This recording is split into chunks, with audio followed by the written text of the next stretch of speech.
আমাদের ঝাড়গ্রাম জেলার রোহিণীতে চালু হতে চলেছে হসপিটাল। আজ ব্লগটা এখানে শুরু করছি। আজ তোমাদের একটা ভালো মেসেজ দিতে চলেছে এই ভিডিওর মাধ্যমে।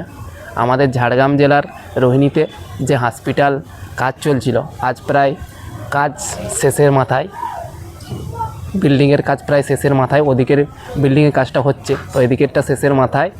আর আশা রাখা যায় 26-এর মাঝামাঝি হয়তো আমাদের হসপিটাল চালু হয়ে যাবে।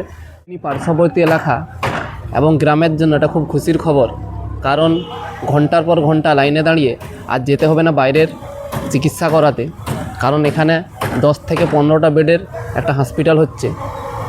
পরিষেবাটা বাড়ির কাছেই সবাই পেয়ে যাবে।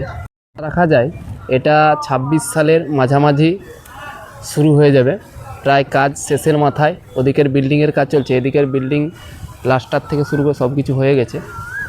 তো এটা আমাদের খুব একটা ভালো খবর, ভালো একটা মেসেজ তোমাদের দিলাম।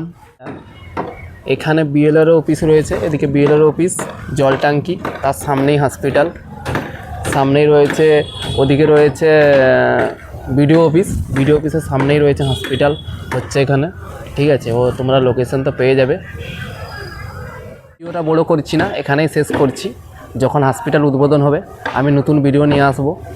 তো তোমরা নতুন হয়ে থাকলে সাবস্ক্রাইব করে পাশে থেকো, কারণ এরকম নতুন নতুন আপডেট এবং মেসেজ তোমাদের ভিডিওর মাধ্যমে আমি দিয়ে থাকি। তো চলো, এখানেই ভিডিওটা আমি শেষ করছি।